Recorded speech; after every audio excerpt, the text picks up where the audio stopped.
Karena tanpa Injil ketaatan kita itu hanya jadi beban. Tetapi ketika kita mengenal Kristus yang rendah hati, Dia yang lembut, Dia yang penuh kasih, ketaatan itu menjadi respons dan bukan lagi syarat. Dan inilah yang mempersiapkan kita untuk melihat akar persoalan yang lebih dalam, Bapak Ibu Saudara.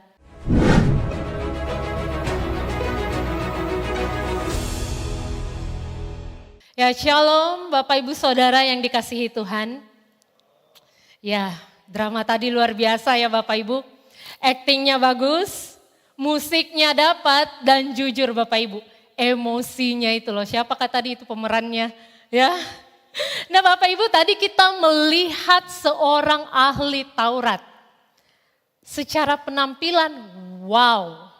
Ya, orang paling rohani, orang yang paling hafal nubuatan, pokoknya orang yang kelihatan paling siap untuk menyambut Mesias.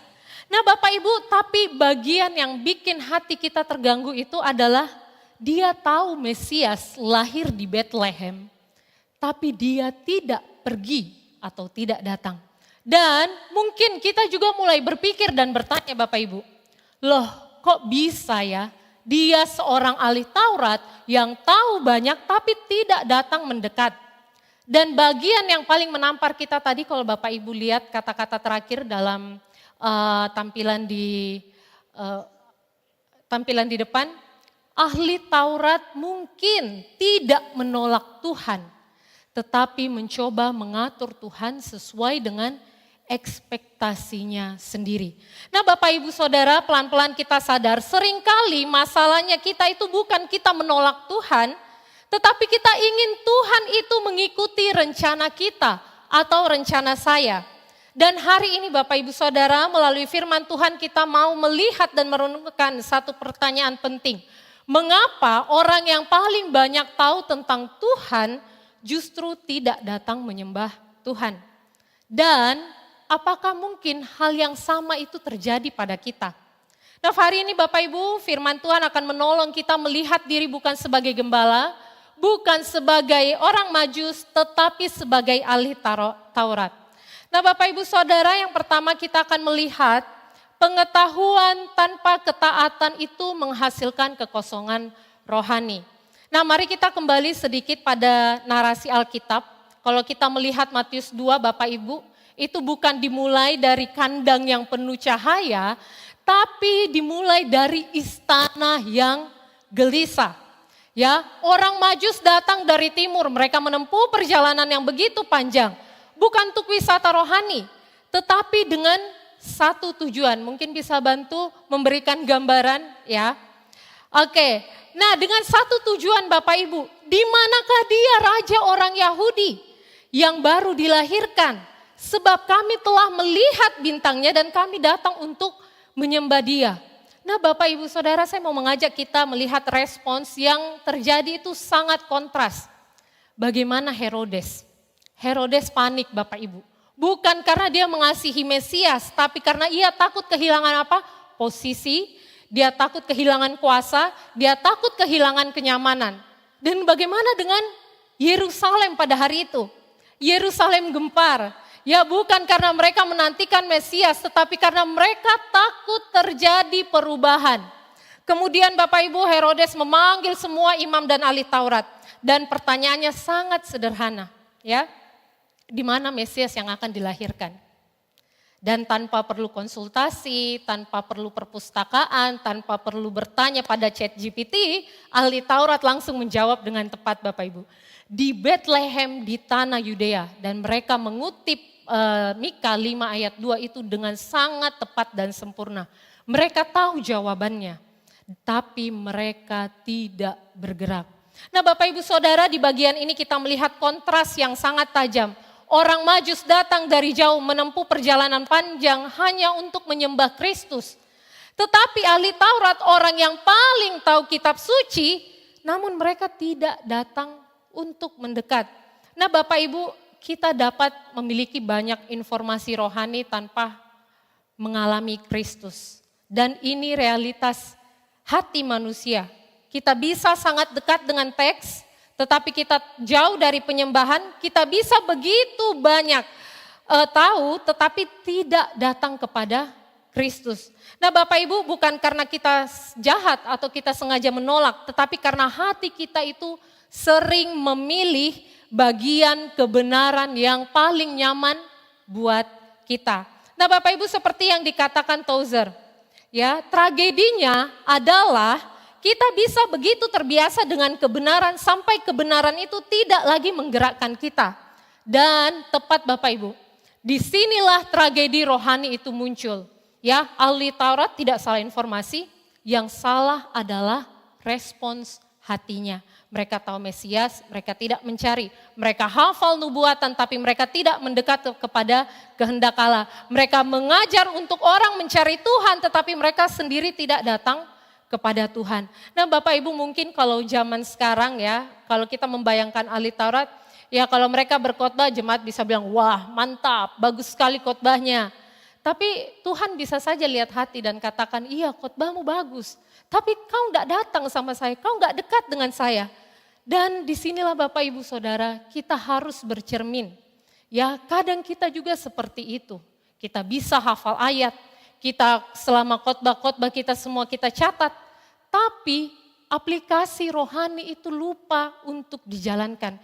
Kita bisa menang debat firman tapi kita kalah dalam ketaatan. Karena itu kita perlu ingat Bapak Ibu Saudara, kalau firman hanya berhenti di kepala, kita bisa jadi sombong.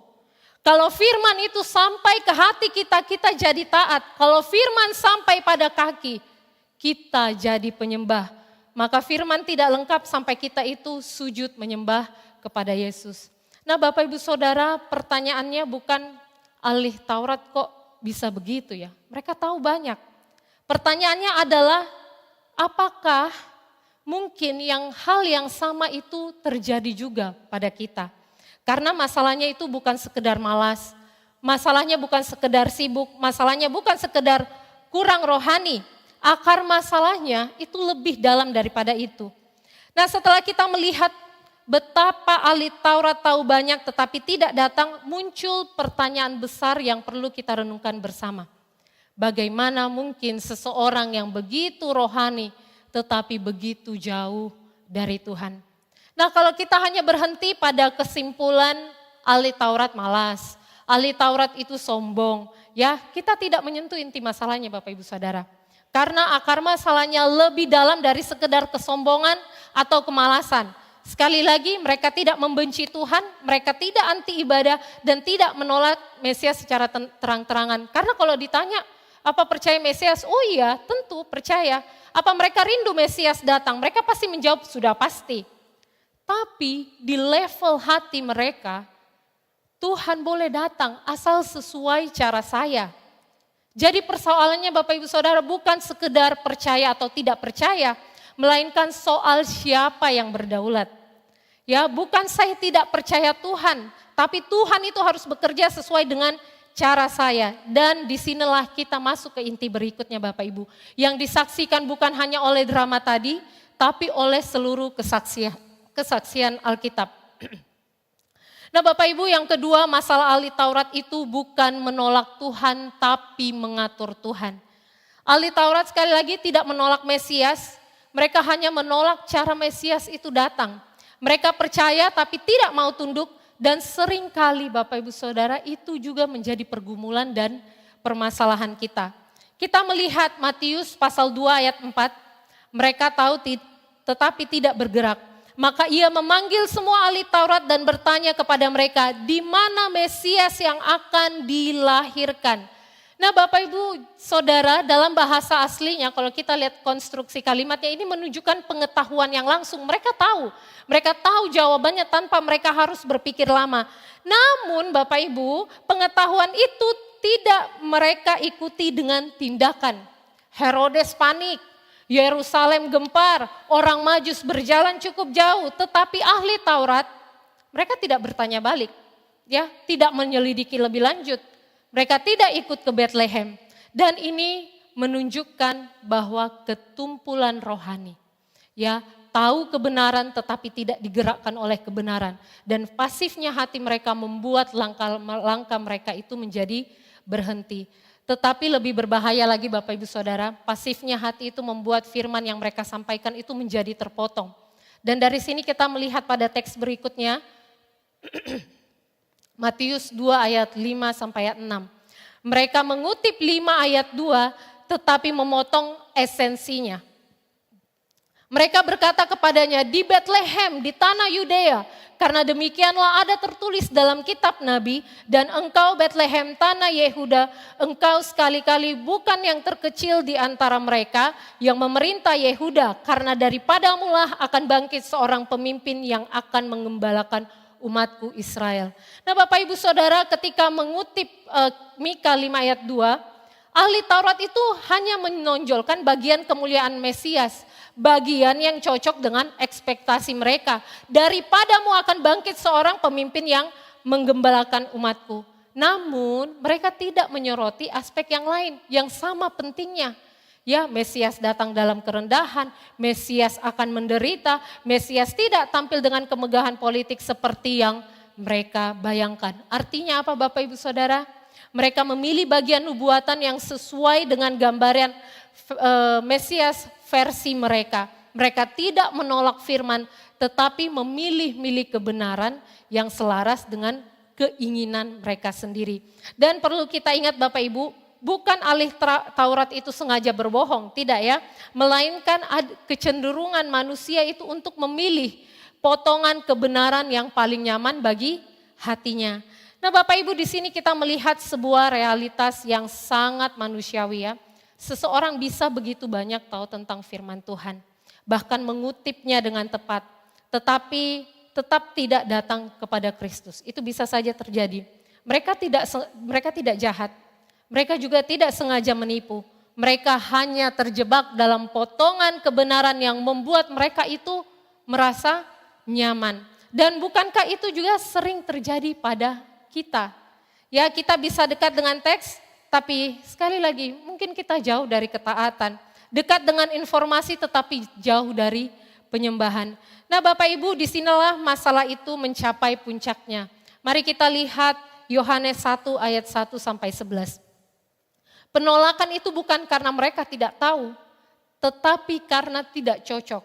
Ya, ia datang kepada milik kepunyaannya tetapi mereka tidak menerimanya. Nah Bapak Ibu, kalau kita lihat kata tidak menerima dalam teks Yunani, itu mereka bukan sekedar tidak percaya, tetapi menolak untuk menyambut, menolak untuk tunduk. Jadi ini bukan penolakan intelektual Bapak Ibu, tapi penolakan kehendak. Ya, seolah-olah mereka berkata, saya percaya Mesias datang, tapi bukan Mesias yang seperti ini. Ya, jadi penolakan mereka tuh bukan karena, sekali lagi, bukan karena nggak tahu, bukan karena tidak ada informasi, tidak menantikan Mesias, tetapi penolakan itu terjadi karena Mesias itu tidak datang sesuai dengan harapan mereka. Hati mereka sudah punya gambaran sendiri tentang bagaimana Mesias seharusnya tampil. Dan ketika Yesus tidak cocok dengan gambaran itu, mereka menolak dia. Dan yang menarik ini adalah Bapak Ibu, kalau kita lihat dalam kitab Injil itu semua polanya sama. Ya, seluruh Injil menegaskan pola yang sama. Pola penolakan ahli Taurat itu sebenarnya tampak di seluruh Injil Bapak Ibu. Ya, Lukas 15 ayat 2. Mereka tersinggung karena Tuhan Yesus itu datang dekat dengan orang berdosa. Bagi mereka, Mesias itu harusnya datang kepada orang-orang yang penting. Terus kalau kita lihat Markus 3 ayat 1 sampai 6, mereka marah waktu Yesus itu menyembuhkan pada hari Sabat. Ya mereka maunya Mesias itu mengikuti aturan mereka, bukan karena belas kasih Allah. Dan di banyak kesempatan lainnya mereka meremehkan Yesus karena apa? Latar belakangnya, karena gelarnya dan caranya bekerja. Singkatnya mereka tidak menolak Tuhan dan mereka menolak Tuhan. Mereka menolak cara Tuhan bekerja. Dan pola ini jelas ya Bapak Ibu. Mereka hanya menolak Mesias yang datang dengan cara Allah. Nah saya rangkum agar kita bisa melihat kontrasnya Bapak Ibu. Ekspektasi mereka dan kenyataan Kristus. Bisa next. Ya, ekspektasi mereka apa?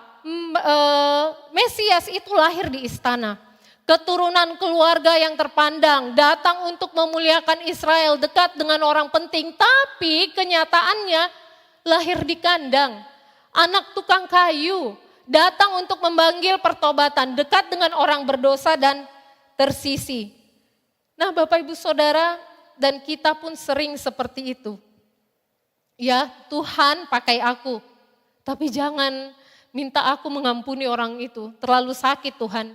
Tuhan, aku mau dekat denganmu, tapi waktu baca Alkitab 5 menit sudah ngantuk, tapi bisa scroll TikTok sampai 2 jam ya, scroll Instagram sampai 2 jam sampai hilang ngantuknya. Tuhan ubah hidupku, kita bisa katakan itu, tapi waktu firman Tuhan tegur kita, kita bilang, oh cocok memang ini firman Tuhan untuk orang itu, biar orang itu tertegur. Ya mungkin seringkali kita begitu, kita tidak menolak Yesus, tapi kita mau Yesus itu kalau sesuai dengan keinginan saya. Nah Bapak Ibu Saudara, sebelum kita terlalu cepat menghakimi ahli Taurat, mari kita melihat dengan kacamata yang lebih lembut. Ahli Taurat itu juga manusia. Mereka terjebak dalam tradisi yang diwariskan turun-temurun. Mereka punya ketakutan menghadapi perubahan. Ya, dan seringkali mereka mencoba mengatur Tuhan karena mereka tidak mengerti apa yang Tuhan kerjakan. Dengan kata lain, sikap mereka itu bukan hanya gambaran kegagalan, tapi adalah gambaran pergumulan kita semua, setiap manusia. Dan pada titik ini firman Tuhan sedang mengajak kita untuk bercermin, karena apa yang terjadi pada mereka seringkali juga terjadi dalam hati kita. Nah Bapak Ibu Saudara, ada satu kebenaran Injil yang harus kita ingat, bahwa Injil tidak hanya memanggil kita taat, tapi Injil memampukan kita untuk taat. Dan ketaatan bukan tiket menuju Kristus, tetapi ketaatan adalah buah dari hasil hati yang sudah lebih dulu, lebih dulu disentuh oleh Kristus. Orang Majus bisa datang bukan karena mereka itu lebih rohani atau lebih taat, ya, tetapi karena Allah lebih dulu menarik mereka. Dan kita pun dapat taat bukan karena kita lebih rohani, ya, melainkan karena Injil memampukan kita. Dan yang membuat kita bisa tunduk itu bukan karena kekuatan kita, tetapi karena Kristus terlebih dahulu tunduk bagi kita. Dan yang mengubah hati bukan tuntutan, tetapi keindahan Kristus yang datang kepada setiap kita. Nah Bapak Ibu Saudara, penting untuk kita ingat, pemulihan hati kita itu bukan hasil upaya kita sendiri. Bukan inisiatif dari diri kita sendiri. Bukan karena kita lebih tekun, kita lebih pintar, lebih sering berdoa. Melainkan karena Allah lah yang terlebih dahulu menggerakkan dan memberi hidup kepada hati kita yang mati. Nah Bapak Ibu Saudara, Roh Kudus memanggil, menghidupkan dan memampukan iman kita. Sehingga ketaatan bukan lagi prestasi, ya, tapi buah dari anugerahnya. Dan ini adalah karya Allah Bapak Ibu, karya Allah sendiri. Kita ingat sola gratia, keselamatan adalah anugerahnya dan bukan hasil inisiatif manusia. Maka tanpa Injil, ketaatan kita itu menjadi beban. Dengan Injil, ketaatan kita menjadi sukacita. Jadi masalah utamanya bukanlah taat atau tidak taat, tetapi apakah hati kita ini sudah ditarik oleh Kristus dan dibentuk oleh kasih-Nya? Karena tanpa Injil, ketaatan kita itu hanya jadi beban. Tetapi ketika kita mengenal Kristus yang rendah hati, Dia yang lembut, Dia yang penuh kasih, ketaatan itu menjadi respons dan bukan lagi syarat. Dan inilah yang mempersiapkan kita untuk melihat akar persoalan yang lebih dalam Bapak Ibu Saudara. Inilah masalah sebenarnya. Sekali lagi saya tekankan, masalah mereka bukan karena kami tidak percaya kepada Mesias, tapi kami percaya selama Ia memenuhi ekspektasi kami ikut selama Ia tidak mengganggu rencana kami. Dengan kata lain begini Bapak Ibu, ahli Taurat mencoba mengatur Tuhan. Dan ini bagian di mana kita harus bercermin. Pola itu tidak hanya ada pada mereka, ya. Pola itu juga bisa muncul dalam hati kita. Kita semua rentan, ya. Kita ingin Tuhan menjawab doa sesuai dengan timeline kita. Kita ingin Tuhan itu bekerja sesuai dengan cara kita, dan kita ingin Tuhan itu memberkati sesuai rencana kita. Dan disinilah kita harus berhenti sejenak. Ya, Tim Keller katakan, jika Tuhan tidak pernah berbeda pendapat denganmu, Mungkin engkau sedang menyembah versi dirimu sendiri dan bukan Tuhan. Nah Bapak Ibu Saudara, kalimat ini mungkin sederhana, tetapi kebenarannya sangat menampar.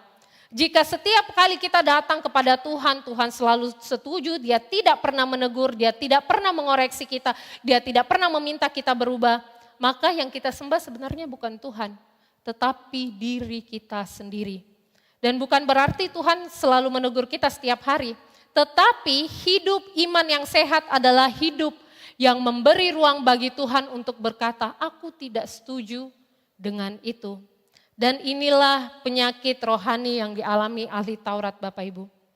Dan sebelum kita menghakimi mereka, ya, kita harus bertanya pada diri kita, apakah mungkin hal yang sama itu terjadi dalam diri kita? Apakah ada area dalam hidup kita di mana kita berkata, ya Tuhan, aku percaya Engkau, tapi tolong kerjakan dengan cara yang saya mau. Atau mungkin kita bisa bilang, ya Tuhan, saya mengasihimu, saya cinta Engkau, tapi tolong jangan sentuh lukaku, jangan sentuh ambisiku, jangan sentuh kenyamananku. Nah inilah titik di mana firman Tuhan menantang hati kita Bapak Ibu. Apakah kita betul-betul sungguh menyembah Tuhan? Ya apakah kita sedang meminta Tuhan itu menyembah keinginan kita? Atau apakah kita sungguh tunduk kepada Kristus? Atau kita hanya ingin Kristus itu tunduk kepada keinginan kita? Atau apakah kita sungguh datang mencari Mesias atau kita hanya ingin Mesias itu memenuhi agenda kita?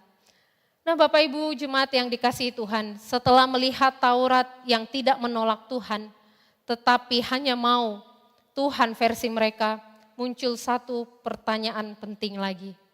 Mengapa manusia begitu? Lebih suka mengatur Tuhan daripada tunduk kepadanya.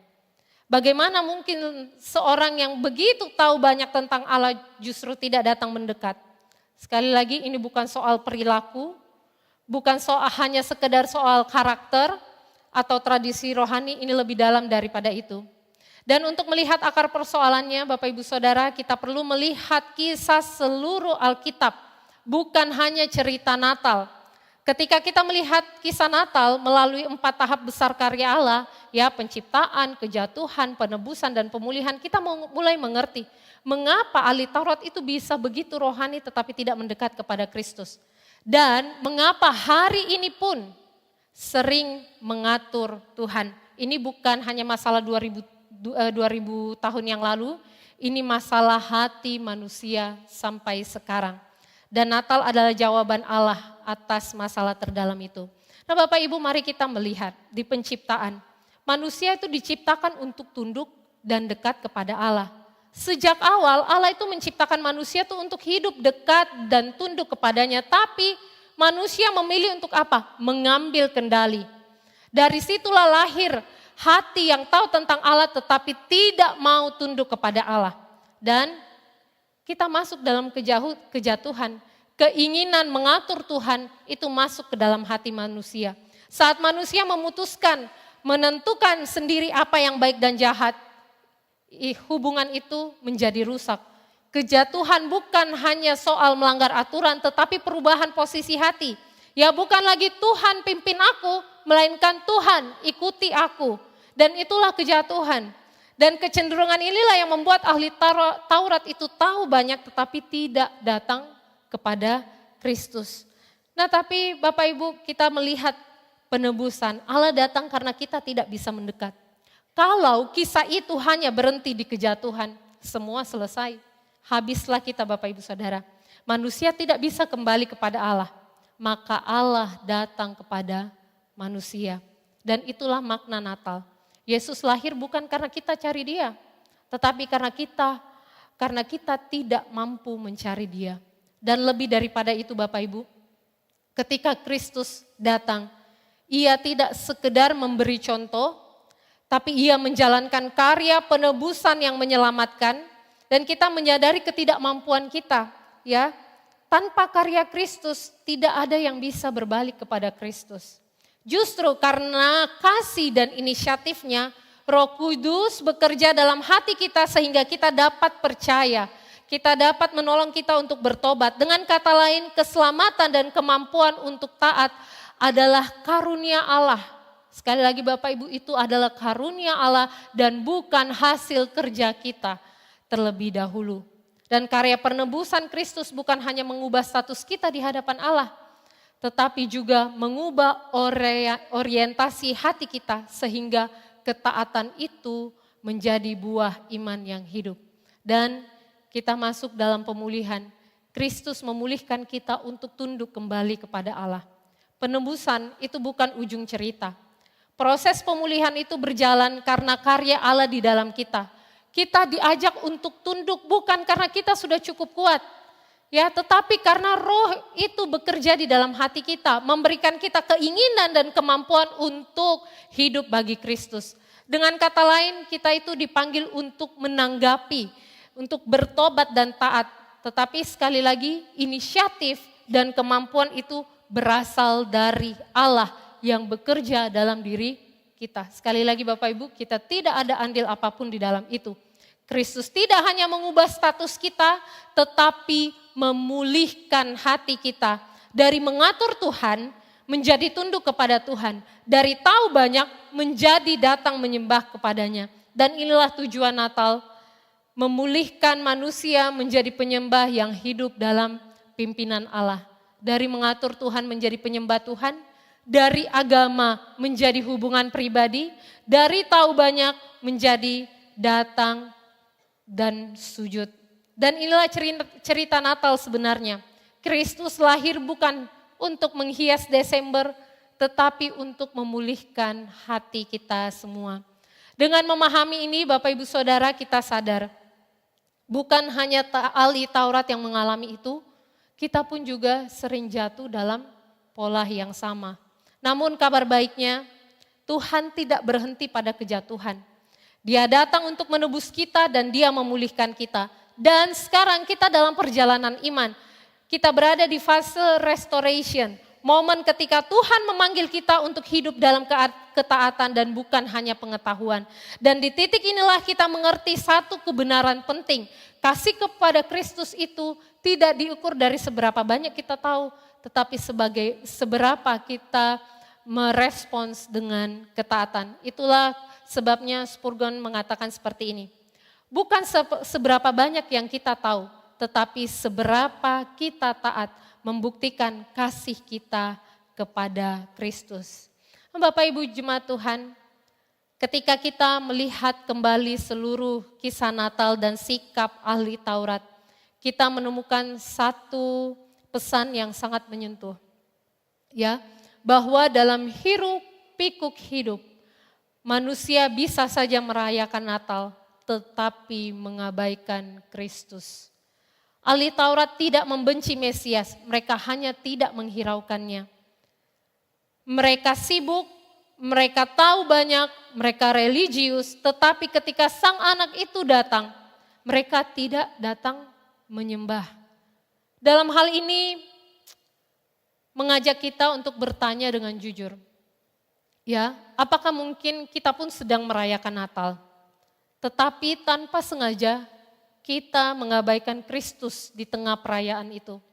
Karena di Desember ini Bapak Ibu bukan hanya kita merayakan Natal, kemudian kita menikmati dekorasi, menikmati suasana Natal atau kita menghafal lagu-lagu Natal dan cerita Natal. Tetapi kita sungguh-sungguh menghidupi Natal itu sendiri. Nah, bagaimana caranya Bapak Ibu? Yang pertama, mari datang dan mengalami Kristus. Bukan hanya tahu tentang Dia, bukan hanya tentang dengar ceritanya, tetapi kita sungguh memberikan ruang bagi Kristus itu untuk berbicara kepada kita, menegur kita, menguatkan dan mengubah hati kita. Dan Natal mengingatkan Tuhan itu datang mendekat. Tinggal kita yang harus datang menyambut, membuka hati kita terhadap kehadirannya. Dan yang kedua Bapak Ibu Saudara, tunduk pada kehendak Kristus. Natal bukan hanya tentang sukacita, tetapi juga tentang ketundukan Maria, ketaatan Yusuf, dan perjalanan orang Majus. Sementara ahli Taurat tetap di tempat. Tunduk berarti berkata, Tuhan bukan seperti kehendakku, tetapi seperti kehendakmu. Dan ini adalah inti Ya, bukan mengatur Tuhan tetapi membiarkan Tuhan memimpin kehidupan kita. Dan kemudian yang ketiga Bapak Ibu Saudara, mengizinkan Kristus itu memimpin hidup kita. Natal adalah deklarasi bahwa Allah bukan hanya ingin dikunjungi ketika kita butuh bantuan, tetapi menjadi Raja yang memerintah seluruh hidup kita. Artinya apa? Kita izinkan Dia memimpin keputusan kita, prioritas kita, cara kita mengasihi, cara kita mengampuni, bahkan masa depan kita. Dan sebaliknya, orang yang merayakan Natal tanpa dipimpin Kristus sedang mengabaikan anak itu. Seperti ahli Taurat mengabaikan Mesias yang mereka ajarkan. Bapak Ibu Saudara, Natal menjawab tragedi terbesar manusia. Bahwa sang anak Yesus Kristus seringkali diabaikan oleh dunia yang Ia ciptakan. Namun Natal juga membuka undangan terbesar Allah. Jangan abaikan anak itu, sambut Dia dan sembah Dia. Izinkan Dia itu memulihkan hidup kita. Ketika kita merayakan Natal, pertanyaannya bukan sudah beli kado kah, sudah hafal lirik lagu Natal, ya, atau sudah siap nih dekorasi semua dan semua hal tentang persiapan Natal. Pertanyaannya adalah, apakah saya masih mengabaikan Yesus dalam beberapa area hidup saya? Bagian mana dari hidup saya yang belum saya serahkan kepadanya? Dan sudahkah saya sungguh menerima Dia sebagai Raja atas hidup saya? Karena Natal itu bukan kisah ketika kita menemukan jalan kepada Allah, tapi Natal adalah kisah Allah datang kepada kita. Nah Bapak Ibu Jemaat yang dikasihi Tuhan, setelah semua firman ini kita dengar, setelah kita melihat bagaimana ahli Taurat begitu banyak tahu, tetapi hati mereka jauh. Setelah kita menyadari betapa mudahnya manusia mengatur Tuhan tanpa sadar, izinkan saya berkata sesuatu dengan sangat jujur. Mohon maaf kalau saya agak terharu ya. Firman ini sebelum menegur Bapak Ibu Saudara, sudah lebih dulu menegur saya. Ada bagian-bagian dari khotbah ini waktu saya persiapkan, saya berhenti sejenak. Ya, saya terdiam bahkan saya tertunduk. Karena saya sadar, ya saya pun sedang berjuang di area yang sama. Kadang kita mengira kita sedang melayani Tuhan, padahal dalam hati kita tuh ingin Tuhan itu mengikuti jalan kita. Kadang kita berkata, jadilah kehendak-Mu Tuhan. Tapi dalam hati kita bisa katakan, tapi jangan terlalu berbeda dengan rencanaku Tuhan. Seringkali kita seperti itu. Dan Bapak Ibu Saudara beberapa bulan terakhir, Tuhan mohon maaf kalau saya agak terharu, tapi ini terharu, saya bersyukur melewati proses itu Bapak Ibu. Saya rindu bagikan ini kepada kita dan kiranya kita boleh diberkati. Beberapa bulan terakhir Tuhan membawa saya ke sebuah musim yang membuat firman ini terasa sangat hidup. Sangat nyata sampai saya tidak bisa mengabaikannya. Sebuah musim di mana saya belajar bahwa mengetahui firman Tuhan itu penting. Ya, tetapi berserah kepada Tuhan itu jauh lebih penting. Musim yang membuat saya melihat betapa hati saya pun bisa seperti ahli Taurat. Ya, ingin mengatur Tuhan. Itu sebabnya sebelum kita menutup ibadah ini, firman Tuhan khotbah ini, saya ingin membagikan sedikit perjalanan itu kepada kita. Bukan untuk mengangkat diri saya Bapak Ibu Saudara, tapi supaya Bapak Ibu Saudara tahu bahwa yang berbicara di mimbar ini pun sedang dan terus diproses oleh Tuhan dan dibentuk oleh Tuhan. Dan firman Tuhan ini bukan hanya teori, tetapi memulihkan dan menegur dan menguatkan saya lebih dahulu. Dan saya berharap melalui sedikit kesaksian ini, Bapak Ibu Saudara boleh melihat bagaimana Tuhan bekerja. Bahkan ketika kita tidak melihatnya, bahkan ketika kita berusaha berjalan sendiri. Izinkan saya membagikannya kepada kita semua. Ini sebenarnya saya tulis dalam sebuah jurnal, tapi saya berusaha untuk mempersingkatnya Bapak Ibu. Saya akan bacakan bagi kita.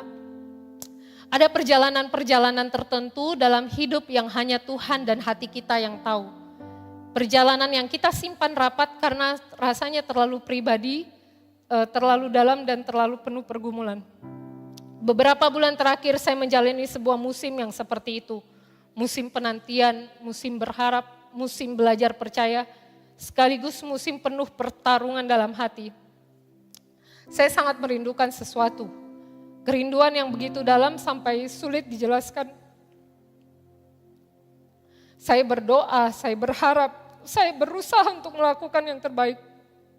Namun bulan demi bulan berlalu, dan hasil yang saya nantikan belum datang juga. Di tengah perjalanan itu ada satu masa ketika hati saya mulai lelah. Saya mulai pikir, mungkin saya bisa atur rencana saya sendiri. Mungkin saya bisa andalkan strategi saya, usaha saya, kemampuan saya. Mungkin saya tidak perlu terlalu berdoa. Asal langkah saya tepat, ya pasti semuanya akan berjalan. Tanpa sadar Bapak Ibu, saya mulai jalankan rencana saya sendiri. Saya buat pola, saya atur strategi, cari cara yang menurut saya paling logis. Saya berusaha sekuat tenaga, tetapi tidak mengundang Tuhan masuk dalam langkah-langkah itu.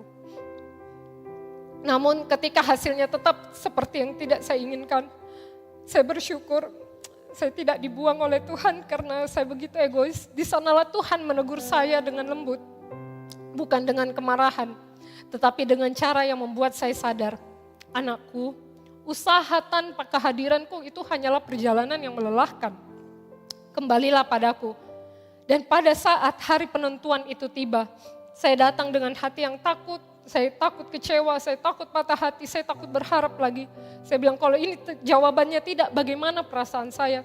Tapi justru di momen itulah Tuhan membuat sesuatu yang indah. Ia mengubah ketakutan itu menjadi kelegaan.